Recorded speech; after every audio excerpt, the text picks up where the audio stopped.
Begin the Gemara today, right at the beginning of the Yomud of Samach Tes Samad Aleph. The Gemara continues the discussion that we have over here in the Gemara regarding a person after he passes away, what happens with his daughters. So generally, there are two obligations that he has for his daughters. One is to feed them, so we take from his properties to feed the daughters, and the other one, the Gemara calls that, of course, mezainis, and the other one is to marry them off, and the Gemara refers to that as parnasa. And we said before, in a situation when we don't know how much the person would want to give, we just take a set amount of a tenth of his properties that he owns, and we give it for the daughter to get married. So the Gemara here will have a discussion, different Amiroim speaking about this. Talalei Rav le Rebbe. Rav, Talalei means, Rashi says, he wrote him a letter, and in this letter, Talalei Rav le Rebbe, Beini Chiti, between the lines, so he wrote in also a question in Torah. He was just writing him a letter of greeting and hello and so on, but he also wrote a question in Torah. What was the question? Ha'achen sheshibdu, brothers that have the properties of the father, and then they sold off some properties. Mahu. The question is, what's going to be with those properties? Could their sister collect for her marriage or for her mezainis? So we're talking specifically here regarding the marriage. Could they collect from there for the money that they need for the marriage? It was already sold. Yeah, Shubadim, they sold it off already. So when the Rebbe got this letter, Havi Yosef Rav Chia Kamei, Rav Chia was sitting in front of Rebbe. Amalei, so Rav Chia said to Rebbe, what is the question here? Machroi ay mishkanai. The brothers, they sold off these properties, or they just gave it as a collateral to someone that they owed money to. So it wasn't completely sold off. Amalei, so Rebbe said, "My nafkemina. What difference does it make? Either way, the halacha will be the same. Bein machroi, bein shemishkanai. Whether the brothers sold it, whether the brothers gave it as a mashkin, either way, mitziin leparnasa. We will take from those properties to give for the girl to get married, for the sister to get married. But once it's sold, we don't take from these properties to feed her. This is something already we had before. This is Rebbe's opinion. Okay, but the way Rav asked the question, though, Rav was vague in the way he asked it, right? Rav just said, Ha'achin sheshibdu, the brothers that gave away the properties. Shibdu means it's not now in their possession. But Rav, that is, when he asked the question, didn't make it clear what he meant. Did they actually sell it, or they just give it temporarily for someone to keep as a collateral? So the Gemara says, V'Rav, the reason why Rav asked this question in a vague way is because he wanted to get the full answer. If he would have clearly said that his question is regarding when the brothers sold the property, so then, the Gemara first is explaining why, asking sort of, why didn't Rav spell out his question clearly? If his question was regarding the brothers that sold the property, so why didn't he spell out his question and write to Rebbe, my question is if it was sold? If his question is when the brothers gave the property as a collateral, so let him write in the letter, his question is when the properties were given as a collateral. So the Gemara explains, Rav asked the question vaguely, intentionally. Rav tarvaya komi boyale. Rav really had a question regarding both of these scenarios.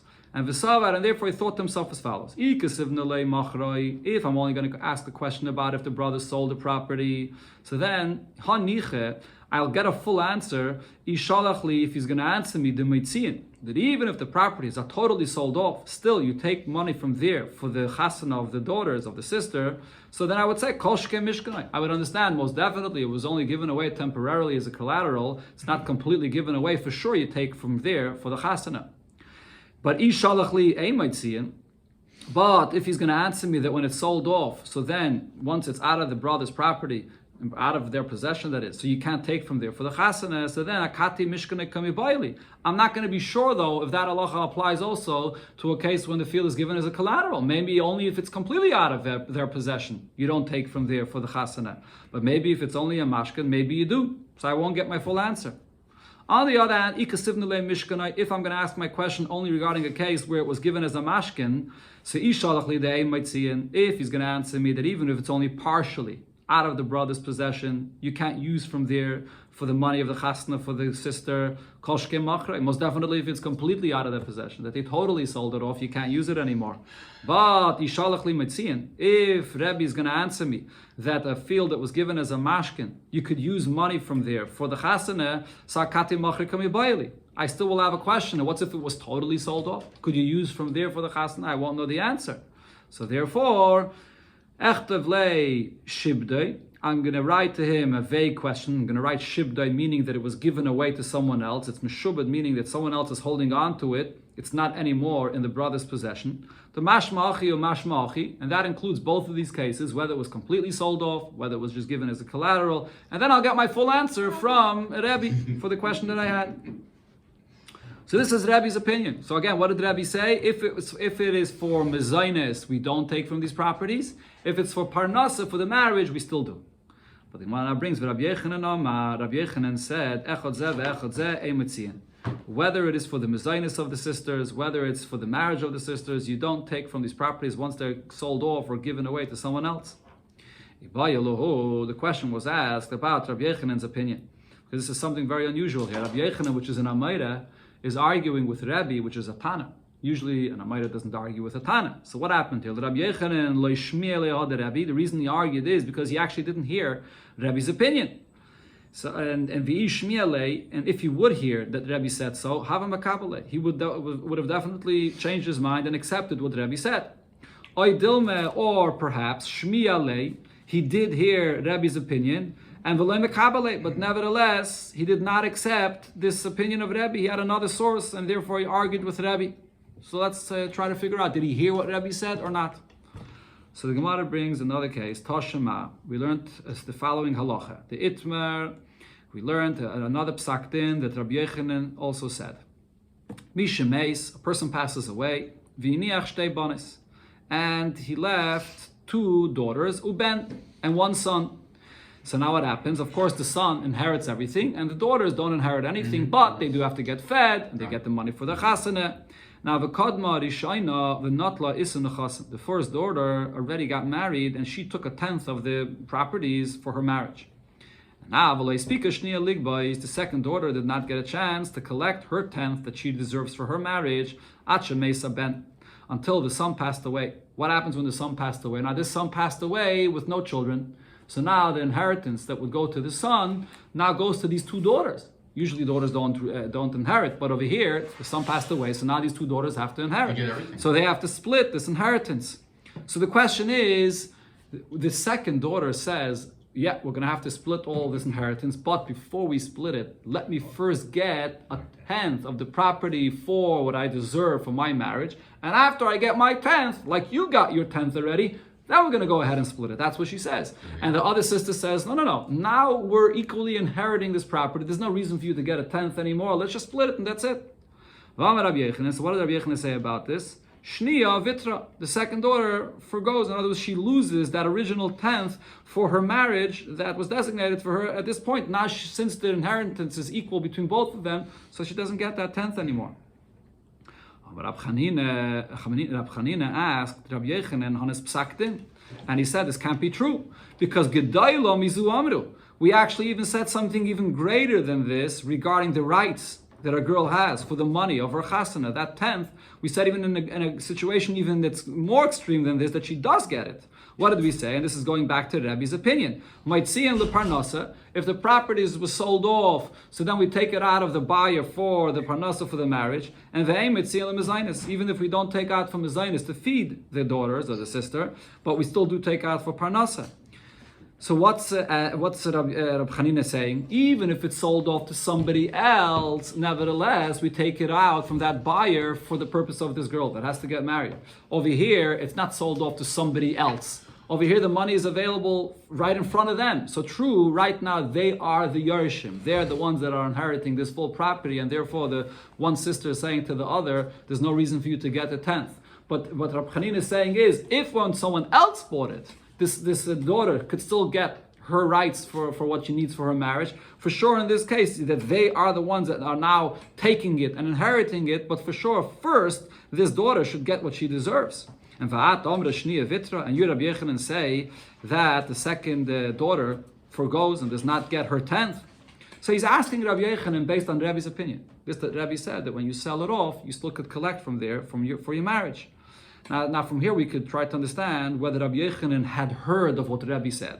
If it's true that Rabbi Yechanan heard what Rebbe said, So then Neimelei Man Omra. So why did Rabbi Yochanan not ask Rab Chanina, who are you quoting? When you're saying this halacha, who said this? He should have asked him. Elamai, it must be that he did not know Bechlal, and therefore he didn't accept Bechlal what Rab Chanina said, and he never found out. He thought Rab Chanina is saying this on his own, and he never knew that Rabbi's the one that said this. So the Gemara says, not necessarily.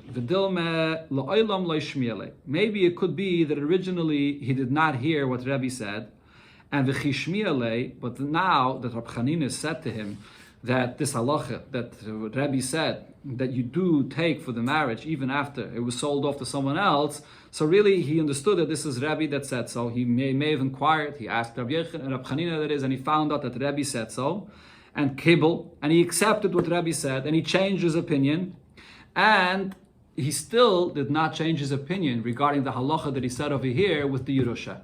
When the son passes away, that now they yashin the whole inheritance, and we will not give the second daughter a tenth of what she deserves. And the reason is, V'shani hasam di'ikar beisa. Over here, the reason is very simple, because the first daughter that got a tenth says to the second daughter, "What do you need a tenth for now for your marriage? We're splitting the entire inheritance. You're going to have so much money anyways. Why do you want to take a tenth first and then split the inheritance? If we're splitting the inheritance, you'll have enough." In the case when the brother sold off the properties to someone else, so there's nothing available for you to get married. So over there, Rabbi said that you have to collect from that place for her to get married. But over here, you're getting the inheritance. So what are you tining over here? Why do you want an extra tenth? So therefore, he agrees to Rabbi, but he doesn't apply it to this case. So the Gemara now asks, Amalei Rav Yemel Rav Ashi. So if so, based on this, Elamiyata. If so, Ashkecha Metzia Balma. What's if one of the daughters finds a Metzia? She becomes rich somehow. So the Ikala, she has enough money for her marriage. The Ikar Beisa, that is. She has enough abundance in her home for her marriage. Are you going to say the same thing, that because she has an abundance now, we're not going to give her the tenth that she deserves? Of course we're not going to say that. So it's her luck that she got rich, but we're still going to give her tenth that she deserves. So the fact that over here the son passes away, and therefore she's inheriting half of the inheritance, and she's rich now, that doesn't take away her right to the tenth of the nechasim. So the Gemara answers, it's not the same thing. Amalei, so he answered him, Ana revach beisa mehani nichsi kamina. It's this very money that you want her to get a tenth from, that she has a right to take a tenth from. It's this money itself that she's not getting half of it. So over here, in such a case, we say that that's batul, in her right becomes batul because she's actually getting this money itself. But if she would still find a mitzvah, otherwise, that's a luck that she has, and it's not going to take away her tenth. Amar Ameimer said. Now the Gemara will define a little bit better this halacha that a daughter, a sister, gets a tenth of the properties for her marriage. How exactly do we define this right? The Gemara before, if you remember, said it's not really part of it. We don't treat it like a t'nai in the Kesubos. So the question is, so how do we treat it? Is it considered to be like a Yerusha? She's like we treat her like a Yodesh, that she's yarshening, or do we say that she's like a Balchoyev? It's like the money is owed to her. The Gemara will explain the difference. So Amar Abaya says, Bas Yereshes Havya. Amar Ameimer said, Bas Yereshes Havya. A daughter that's getting this tenth for her marriage, she's a Yereshes, she's inheriting this. Amar Rav Ashi la Ameimer. So Rav Ashi says to Ameimer, if you're saying that she's inheriting this, then what does that mean? Ilu Bayel is Luki Bezuzi. If the brothers come and say to her that we owe you this tenth, we're giving you the amount of money in cash. And that's yours to take. Like when you pay off a creditor that you owe money to. So Hachanami, are you going to say over here that she's not a creditor, she's not a Baal Chayiv, she's an inheritor, and therefore Hachanami de Limatzi Lisluka, they can't just give her money? What's the halach of a Yerush? A Yerush is a person that has a portion in the whole Yerusha, and therefore a Yerush should come and say, don't just give me money and send me going. I have a portion in the whole Yerusha, and I want to choose exactly from which property I want to get my Yerusha, or I have a chelik in every part of the Yerusha here. So if so, the brothers should not be able to just give her cash for her wedding, because she can say, I'm a Yerush, I'm defined, my zechus to get a tenth for my wedding is like a Yerush, and therefore I want to get part of the properties here. Amalein, so Ameimer says, yeah, that's true. Now the Gemara goes further. If the brothers come and tell her, for your marriage, you just take that one particular property to use for your marriage. The brothers will not be able to just give her one property. Again, the point is because she's a Yerush, so she can say, I want out from this property, I want out from that property. She can choose from where she wants. I'm an inheritor. I'm a layin. So again, he answers her, yes, that's true. So this is Ameimer's opinion, that she's an inheritor and we can't just give her money and send her off. Ravashi Yama, but Ravashi says, Bas balas chayvi, Havya, that is. That no, this daughter that gets a tenth for her marriage, she's like a balas chayv. It's a loan, like we owe her the money, and therefore we just give her money, and she can't come and choose and say, I want from here, from there. Now the Gemara says, even a member that originally said that we treat her like an inheritor, he regretted or he retracted his opinion. The Amar Rav Minyaimi bereid Rav Nichumi, so he said that I was standing in front of a member, and a woman came in front of him for this purpose, to have a kabaya isin nechasim, she wanted to collect the tenth of the father's properties for her marriage. And I saw a member's opinion, the that if the brothers would want to give her money, he would allow them to give the money, and she would be sent off, and she can't say, I want from here, from there. Well, how do I know this? Because I overheard the brothers were saying to her, that if you would have money, we would give you the cash right now and then send you going. And the ishtik. And when Ameimer heard the brother saying this, he was quiet. So we see that Ameimer retracted his opinion, and he agrees that we treat her like a Bal Chayv, and we just give her the money, and she can't come and be picky from where she wants to take this tenth. Ameimer didn't comment anything. So now the Gemara concludes. Here comes up another question. Now that you say, Havia, that this daughter, the fact that she gets a tenth from the properties is just like a loan, that she's owed this money, and we could just pay her off this loan. But the question is, she's a balas chayv of who? Who's the one that owes her the money? Where really is the source of the loan from? The Abba, is she a balas chayv of the father? Is the father the one that owes her the money? And now, when the father passes away, it's the children, the brothers, that are paying up the loan of the father that he owes to marry off his daughter. Oy, the achi. Or do we say no, that it's a direct loan between her and her brothers, that the brothers owe her this money? Now, what's the difference? What's the difference if it's the brothers paying off the father's loan, or if it's the brothers paying off their own loan? So the Gemara explains, what's the difference? So the difference is, lemigma lebeinenis, could she collect the loan that she has there from beinenis? So we know there are three kinds of qualities of field. There's the idis, the best, the beinenis is intermediate, and ziburis is the worst. Could she demand that she wants to collect even from beinenis, not only from the worst quality, and shaloi b'shvua, and also to collect without making any shvua, without swearing that she's owed this money? So this is based on the Gemara. This is a Gemara in Gittin. We had it also before, where the Gemara says when you collect anything from Yisaimim, if the father owed money, and now the father died, and now you're collecting what the father owed from his children, the halach is two things. Number one, chachamu wa mesakin, you only get the worst quality properties, ziburis.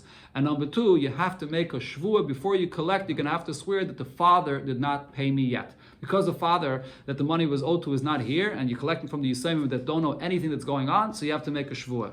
So over here, the question is, if we're going to say that who's the one that really owes her the money? The brothers. It's nothing to do with the father. The brothers owe the money. So then, like every loan, the halacha is you pay beinenis. You don't pay the worst quality. You have to pay beinenis. And also without a shvua, because it's them that owe her the money. They're not paying up the father's loan.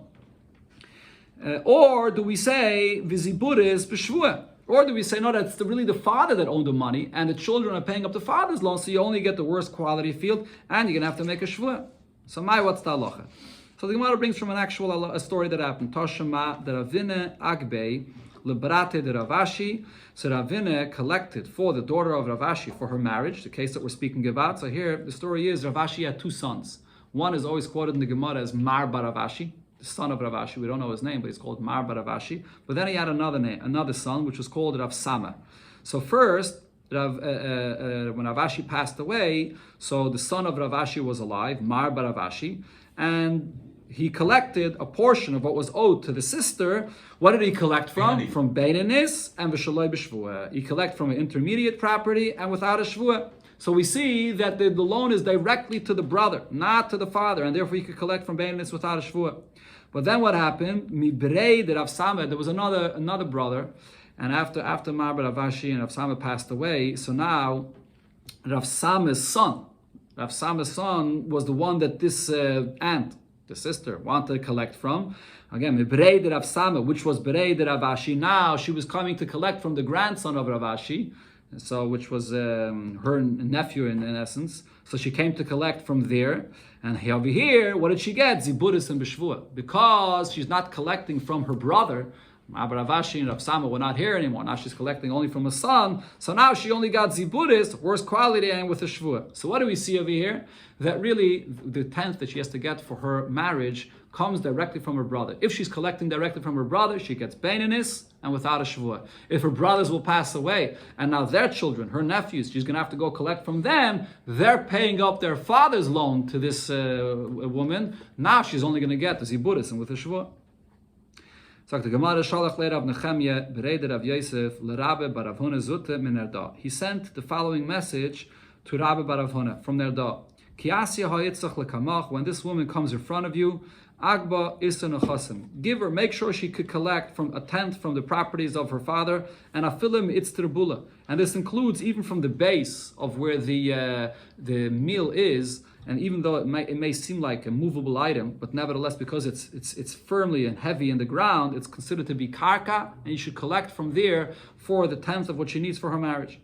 Amar Rav Ashi said, Kavinam bei Rav Kahana. When we were by Rav Kahana, have a magbinon, we would collect for the tenth of the chasna of this daughter, afilam me amla de beisi, including even from the income that comes from a rental, from a home. Even though it's really money, it's not the actual property that you're collecting from, but nevertheless, because the income comes from a home, which is a karka, so therefore we would collect from there. Taisva says it's talking about middle of the rental. Okay, look in Taisva, because really once the rental is over, so then it's just money. But it's talking about a middle of the rental, and this money is considered to be the income that comes from karka. So after Gemara, another story regarding this halacha here. Shalach le Rav Anan le Rav Huna. Rav Anan sent a question to Rav Huna, and he sent it to him in the following language: Huna chaverin, Huna my friend or our friend. Shalom, peace upon you. The question is, Ki asya, so he sent him to say as follows: Ki asya ha'itzach lekamach, when this woman will come to you, agba isa nichsi, make sure that she can collect a tenth of the properties that she needs for her marriage. That's now the main thing the Gemara is going to focus on over here is how he addressed Rav Huna. He addressed Rav Huna as his friend, Huna chaverin, Huna my friend. So Haviyasov Rav Sheshes Kamei. Rav Sheshes was sitting in front of Rav Huna when this question or this demand sort of came from Rav Anan to him, saying, Huna, my friend, make sure that this woman could get her money. And Amalei, Rav Huna said to Rav Sheshes, Zil Emalei, go back to Rav Anan and tell him exactly what I'm going to tell you not to tell him. And he warned him, and he said, and if you're not going to say exactly in the language that I tell you to tell him, you'll be in chayrim. So you have to say him as follows. Tell him, onon. He's using sort of a little bit of an embarrassing expression. He's not addressing him Rav Anan, and he's like saying, onon. Should I give this woman a tenth from karka, from properties, or even from valuables, from movable items? And then he asked him another question. Tell me, Yosef Be'mar Zecha Bereisha, in a Be'mar Zecha, which the Gemara will soon say is in a house of Avelim. Who sits at the head of the table in a house of Avelim? That's the second question he asked him. So the Mefarshim say he was trying to hint to him with this to say that you think that you're in your place where you are, you're the head, and you're a Rav and so on, but sometimes when you're in the head, it doesn't even necessarily show that you're chashiv. Like in the house of Avelim, you have a simple person that's an Aval, but when he's an Aval, he sits at the head. So don't think that you're so great that you're the head, that you're addressing me as Huna Chaverin, Huna my friend. So this is how we responded to him. So Rav Sheshes had no choice. He had to go now to Rav Anan and speak to him in this way. So also Rav Sheshes l'kamei Rav Anan. Rav Sheshes went to Rav Anan, and Amalei, he said to him. Now before Rav Sheshes has to fulfill what Rav Huna tells him, he gives him this whole introduction to explain to him why he's going to say what he's going to say. So he says, Mar Rabbe, the master, Rav Anan, is a great person. Rav Huna Rabbe de Rabbe. And Rav Huna is even greater. He's the teacher of my teacher, of Rav Anan. V'shamuti shamet, and Rav Huna sent me here, and he said that I would be in chayrim mandli yamalei if I'm not going to say exactly what I have to tell you. V'lav the shamat lo yavakam min, and if not the fact that he warned me to this extent, I wouldn't say what I'm saying now. And then he repeated exactly what Rav Huna said. Onon mimekarkoi or mimetaltali. Should I collect the money from karka or metaltalin? And then the question was, Uman Yosef Be'mar Zecha Bereisha, who sits in the Be'mar Zech at the head? Also Rav Huna l'kamei de Marukve. When Rav Anan heard how Rav Huna responds to him, so he went to his friend Mar Ukve to talk to him about this. Amalei, Chazim Mar Heicheshalach li Rav Huna. Look how Rav Huna sends back to me a message. Anan. He's embarrassing me, calling me anan. And v'oid, he asks me, Marzeiche, the Shalachli. This question about a Marzeiche, lo yadayna ma'niu. I have no idea what a Marzeach is. What is this place called Marzeach? Amalei, so Mar Ukva says to Rav Huna, to look, Emily, easy, tell me easy, some say means easy, tell me so, or easy, so others say easy means tell me, my friend, Gufa dov de heichayava. Tell me exactly what happened over here. Amalei, so I told him the whole story. Hachi v'hachi havim. I said, this is what happened. I sent him the question, and I addressed him as Huna, my friend, and then he sent me back this question, and he adds this question of a bei marzeach. Amalei, so Mar Ukva tells him, Gavre de loyada mai niya bei marzeche. So if you're actually a person that does not know what a marzeche is, shalach leila Rav Huna chaverin. You address Rav Huna, which is so much greater than you. You address him as Huna, my friend. So the Gemara Text says, so my marzeche, what is a marzeche? So the Gemara says oval. It refers to the house of an oval. The Chsiv, it says in the pasuk, Koyam Hashem al tove beis marzeach l'gaymer. This is a pasuk that speaks about going into the house of an oval. It says there afterwards in the pasuk, val telech lispait. So marzeach is an oval. So now the connection to this, the Gemara brings, Amar Avavo, minayin la'oval shemesiv biroish. How do we know that the oval in his house, so he sits at the head? Shenem, the pasuk says, Evcha darkam ve'eshev roish ve'eshken kemelech begedud kasha avelim yenachem. So it says Eshev V'Roish, that he sits at the head, and it refers to the Avelim. Now, even though it says Yenachem, that the Avelim console others, Yenachem Achedim Mashma, it sounds like we're speaking about those that are consoling others, not about the Avelim themselves.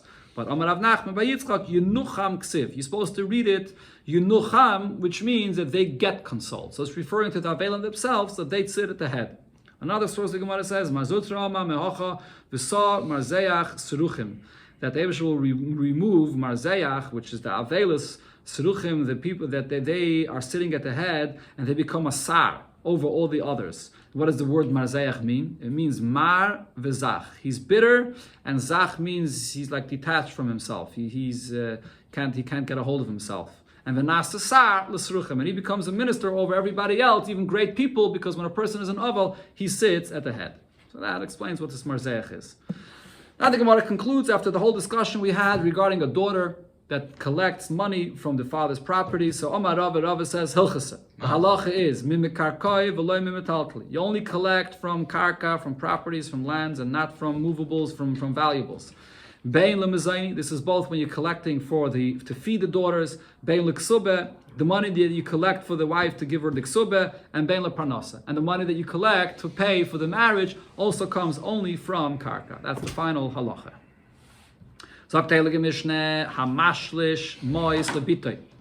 A father that gave money to a third party. He gives money to a third individual that he's going to give this money for his daughter. And v'hiya medes, and now the daughter comes along and says, okay, so as Rashi explains over here, what did the father do? The father wanted that this third person should buy a property, should buy a house for his daughter. So when his daughter gets married, she'll have a house to live in. Now v'hiya medes, what does the daughter say? You don't have to buy me no house, just give me the money. Neman bali alai, I trust my husband will buy the property, he will take care of it, just give me the money. So what do we do? So the Gemara says, Yasa shlish mashahushklash biyadai. This third person has to do exactly the way the father commanded him. He has to listen to what he said. We'll see soon in the Gemara. The Gemara says there's a concept called mitzvah l'kaim divrei ameis. You have to fulfill what the person that passes away told you to do, even though over here it was for the benefit of his daughter. And she says, I'll take care of it myself. It doesn't matter. You have to listen to what he says. Rabbi Yesi says, what do we want this third person to do? We want him to buy a property, to buy a field for her. And she says, whatever property you're going to buy for me, I'll sell it right away and get cash for it. So what she's essentially saying is, why are you buying a property and then giving me this property? Make believe as if you already bought me the property and I'm going to sell it and I'm going to get the cash for it. So just give me the cash right away and that's it. In other words, it's in my hands to do whatever I want with it. So just give me the money as is. So make believe it's already sold from now. So therefore, give me the money. So therefore, Rabbi Yossi is basically saying, we're not going to listen to what the May said, and because over here, the demand that she's saying makes a lot of sense. It's for her benefit, so therefore we give her the money. Now the Mishnah finishes off, when is this all said? If she's already a Gedayla. Aval b'ketana, if she's still a ketana, ma'isa ketana klum, then the actions of a ketana are worthless, are nothing, and therefore she does not get this money. The Gemara will explain this last line if it's Rabbi Yosi speaking or Rabbi Meir speaking. But first the Gemara brings a Braisa. Tana Rabbanam, we learned in the Braisa here, the same achlaikis between Rabbi Meir and Rabbi Yosi, but the Braisa actually elaborates that there's more details to it. It depends on the situation, there's more details. Hamash lishmois l'chasana, a person gives money to a third party, and the money is going to be for his daughter and for his son-in-law. Likach ben sada lebitai, to buy a field or a house for his daughter. And again, here Meres, she says, just give the money to my husband and he'll buy me. I trust my husband. You don't have to fulfill what my father said to buy me a property first. So now in this Braisa it says, if she's already fully married to her husband, so then she has the right to demand this, and she could say, give the money to my husband. Because as Rashi says, once she's already fully married, over here for sure, even the father never intended that you shouldn't give the money to her. Right? Because over here, once she's fully married, so really this money belongs for the son-in-law. He has the full rights to do whatever he wants. So therefore we give her the money. But min edison, but if she's not fully married yet, so then yasa shlish masho shlish biyadei. So then the shlish, this third person, has to fulfill exactly what the father said, and he does not give the money to his daughter or to the son-in-law. This is Rab Meir's opinion. So in this Braisa, that's a detail that I didn't say in the Mishnah. It depends if she's already fully married or not. Rabbi Yosi says that we use a different criteria to decide whether we give her the money or not. If she's already a gedayla, so then it doesn't matter. Whether she's fully married, whether she's not fully married, she has the right to say, give me the money. I can do with it whatever I want. I have the das to go and buy myself a property, or my husband will buy me a property. Katana, but if she's still a katana, so then she can't act and do anything herself. She can't buy anything for herself. So then we say, whether she's fully married, whether she's not fully married, yasa hashlish mashahushlish biyade. Let this third person that the father hired, let him do what he has to do. She's a katana, she can't do anything. So now the Gemara says, "My beinayu." Exactly in which cases does Rabbi Yosi and Rabbi Meir argue? Because if you look at this Braisa, it's a very interesting thing. It's not very clear in which case they argue. They're basically giving us two different criteria how you look at this. Rabbi Meir says the only thing you look at is she fully married or not fully married. Rabbi Yosi says what you look at is she a gedayla or a katana. So which case do they argue about? If you're going to say the argument is in a case where she is a katana, on one hand, she's still a katana, she doesn't know what she's doing, but on the other hand, she's fully married to her husband. So now she's fully in her husband's possession, and the husband knows what she's doing. So maybe that's the case. This is the case that they're arguing. That Rav Meir says, Harishos biyada, that Rav Meir says the criteria is the full marriage. So once she's fully married, so the husband has the right to get the money as is.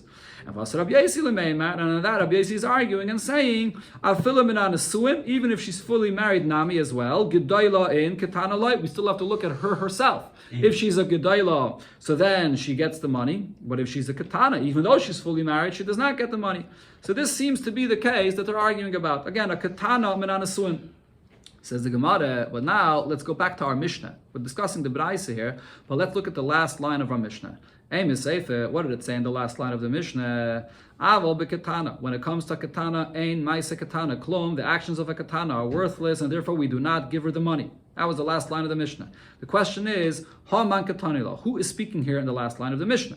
Ilay Rabbi Yosi. If you're going to say it's Rabbi Yosi speaking, but it can't be, because if you look at what Rabbi Yosi already said before, it's self-understood that this is Rabbi Yosi's opinion, that you don't give the money to a katana. Why? What did Rabbi Yosi say in the Mishnah? What did Rabbi Yosi say? That why aren't we giving the money? Even if you would buy her a field, make believe as if she bought the field and she went and sold that field and she got the money for herself. So Rabbi Yosi himself is saying that this is only in a situation where it's possible for her to do all this for herself. Gedayla de Bazvini, if she's a Gedayla and she could sell this property herself, so then what Rabbi Yosi is saying is true. Katana de Lav Bazvini, he like. If she's a katana, she can't take this money. She can't take that field it is and sell it and get money for it. So already from the beginning of what Rabbi Yosi said, it's obvious that he's talking about a Gedayla.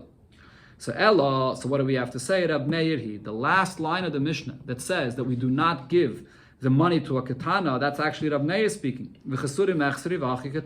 And therefore it's missing in the Mishnah. and you have to add from the Braisa the details we have in the Braisa to what it says in the Mishnah. And we read Rab Meir's opinion as follows. This third person has to do exactly what his father told him and buy the property for his daughter. But when is that so? Like the Braisa said, only if she's not fully married yet. If she's fully married, then then she gets it, it goes to her husband. But then the last line of the Mishnah adds, in Rab Meir's opinion, but that's only if, in addition to the fact that she's married, she herself is also a gedayla already. If she's a katana, klum, because she can't do anything, so therefore we don't give her the money even though she's fully married already. So therefore the Gemara concludes, so we understand that what's the case that Rab Meir and Rab Yosi are arguing about, if she's a gedayla and she's partially married, that's the case that Rab Meir and Rab Yosi argue. Rab Yosi says because she's a gedayla, we give her the money, let her take care of herself. And Rab Meir says it's not enough. You need two conditions to be able to go ahead and give her the money. She has to be a gedayla herself, and she has to be fully married in the possession of her husband. Only then do we give her the money. Itmer, Rav Yehuda Amar Shmuel, halacha Rav Yosi. Rav Yehuda said in the name of Shmuel, we pass like Rav Yosi. Rav Amar Rav Nachman, halacha Rav Meir. We pass like Rav Meir. And again, to go back to the point that we said, what's the reason why we pass like Rav Meir? Mitzvah lekayim divrei ameis. With certain exceptions, but Rav Meir focuses on more the fact that you have to be mekayim what the mace wants. Ilfeh. Now here, there's a story with Ilfeh. We once learned this before. This is a Gemara in Tainus. What happened was, they didn't know if they should appoint Rabbi Yechanan as a Rosh Hashiva or Ilfeh. In the end, Rabbi Yechanan became the Rosh Hashiva, and Ilfeh became the businessman. After he became the businessman, so they thought he went out to learn to business, he forgot all the Torah that he's learned. So Ilfeh came back, and he wanted to prove that he didn't forget the Torah that he learned. So what happened was, he hung himself from the mast of a ship. Where you hang the sail of a ship, and you have the big tall pole, and he hung himself from there. Right. And Amar, and he said, if anyone here can come, and you'll tell me anything that was taught in the braises of Rab Chia and Rabbi Shia. Those are the main braises which are accepted and trusted. And I will not be able to find that what was already taught in the braise was already taught before in the Mishnah. You could find it in the Mishnah. I'll drop myself. I'll fall from here where I am in this high place, and I'll drown. So what happened? So this older individual came, Tanale, and taught him the following halacha regarding a person that passes away and is commanding what to do. A person that says, give a shekel to my son b'Shabbos for a week, a shekel per week to eat, to use for himself. But then what happened? After the father passes away, the rate of inflation, so now to buy food, it's double. A shekel is only a half a selah. So now he needs a selah to eat. So what do we do? Nice and lam selah. So we know that what the mace wanted, you should give him to eat for the week, so you give a selah. But the imama, if the person that passed away said very clearly, al titnu lahem ela shekel, give only a shekel, so he made it very clear, only, so then einas lam ela shekel. So then we only give 1 shekel. If the person, before he passed away, said, if my children pass away, I want my money to go really to others. Not people, not my family, but others should get my money. No matter what expression he used, we give for his children only a shekel because we see that it's this person's intention that his money should go to others. So he said to Ilfeh that was hanging over there on the pole of this boat, where do you find this in the Mishnah?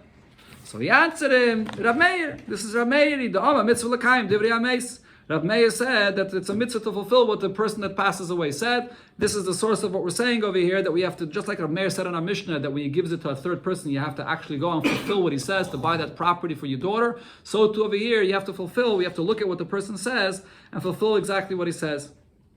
Amar Rav Chisda Amar Ma'okve Hilchase Halacha is Ben Shama Tnu Ben Shama Al Titnu. Whatever expression you use, whether he says give, whether he said in a stronger expression, don't give only nice lem kol tzarkam. We give them everything that they need. If there's inflation and they don't have enough money, we give them more. Fragt the Gemara about Akaimala and Aloha Karab Meir. Didn't we pass him before Lara Karab Meir? The Amma Mitzvah Lakayim Divrei Amei, that we have to fulfill what a person says before he passes away. And says the Gemara, Hana Mili B'Mili Achrenaisa. That's true when it comes to other matters. Avabaha, but over here, Meinach Nichale, it's clear that this person wants his children to have the money that they need. The only reason why he said, give them only this amount, is because he wanted his children to be encouraged to work for themselves for a living. So therefore he said this in this expression. But really we know that he actually wants that his children should get the full amount, and we're fulfilling what the mace wants. And therefore we give them the full amount that they deserve for what they need now.